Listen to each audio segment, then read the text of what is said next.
Hey guys, my name is Robert Jordan. We're going to be learning a quick basics exercise on drop spins.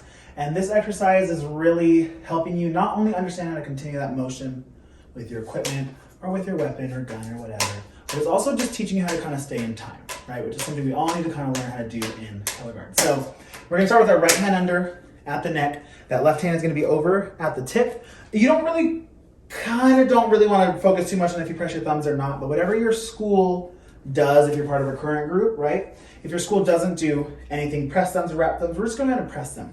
To kind of make sure we have a nice solid squeezing foundation up against our equipment when we start. That way when we do our push down with our left hand, and we're going to be push down count 8, we can make sure that it just goes straight down. So the first action you want to get used to is that you just push, right? Push straight down. You want to get used to doing this action, push and let the rifle swing.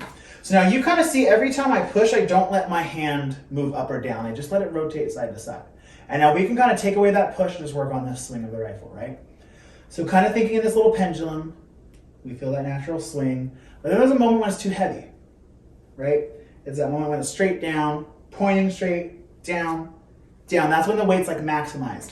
So we kind of want to use that idea of it swinging, right?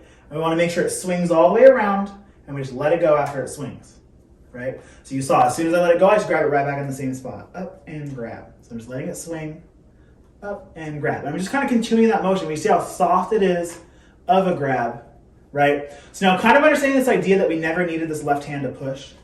You never needed this the whole time. I'm hoping you're doing this little thing right here. You're just kind of feeling that swing, right? But you see I never needed to actually push.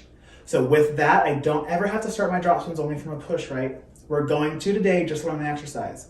But remember that whenever you're doing spins, I don't have to start from here. I just do it so I can start the energy. So now with this in knowledge, right? With this in mind as we go around and we're about to start our spins, we're only trying to keep the momentum going.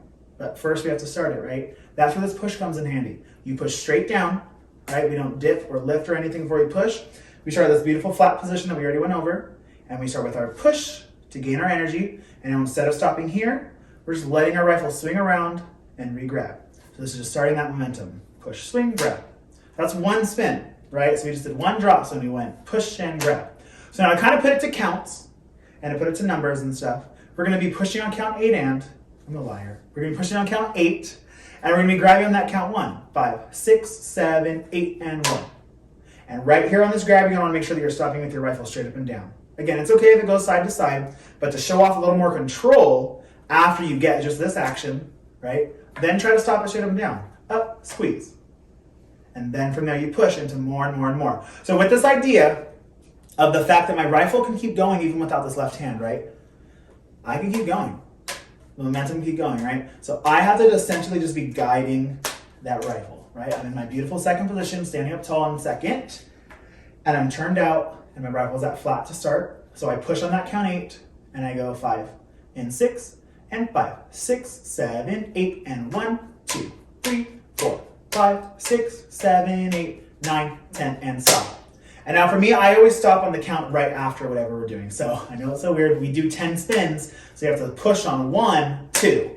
But even though this was count 2, this is my first spin. So that's how we go. 7, 8, 9, 10, and stop. I finish it, and then I stop. So now we do the left side.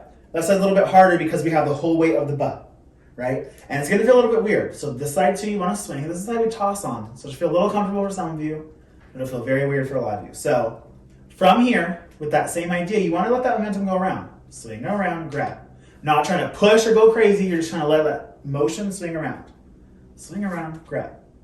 Dope. So now from that, we just literally do the same exact thing on the right side, right? We just push down and start the momentum, and it continues the energy. Push, swing, continue, continue, continue, right? I'm not grabbing hard. I'm not trying to squeeze at all.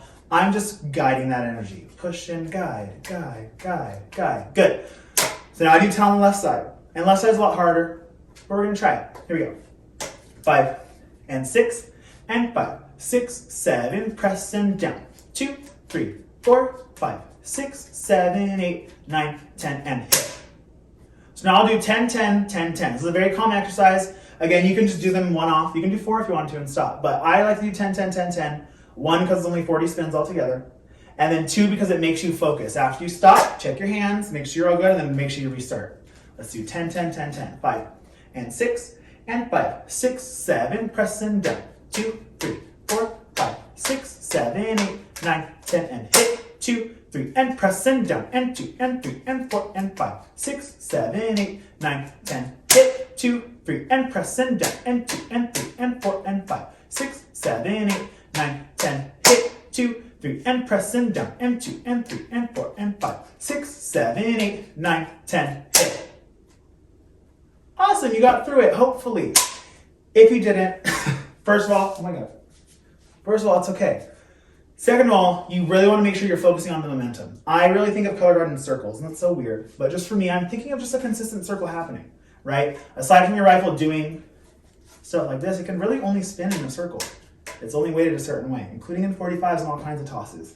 So if you're just thinking of yourself as guiding the circle, right? And you're not thinking so hard about, I have to do the perfect spin, then it just becomes a lot more fun, right? You're swinging that rifle, you're pushing it through, you're kind of guiding momentum. You're not thinking I have to do 10 perfect drop spins. You're just thinking I have to keep this cool motion going 10 times, right? Make sure as you're focusing, you are very light on the fingers. A couple of tips. We'll wrap this up right now, I promise. A couple of tips, making sure that you're light on the fingers. When you're doing your spins, don't try to get your entire hand cupped up against the rifle like this every time, because then it's gonna feel so choppy. You want a little bit of lag, a little bit in between the hands. That way it can kind of lag, right? You see my whole hand's not connected, but my fingers are definitely squeezing. So keep all these things in mind as you're spinning. If things go wrong, it's okay, just pick up and try it again. Remember, you're continuing motion. You're not starting and stopping something that's already there. Hope this helps. If you have any questions at all, you can feel free to message me like always. Bye, guys.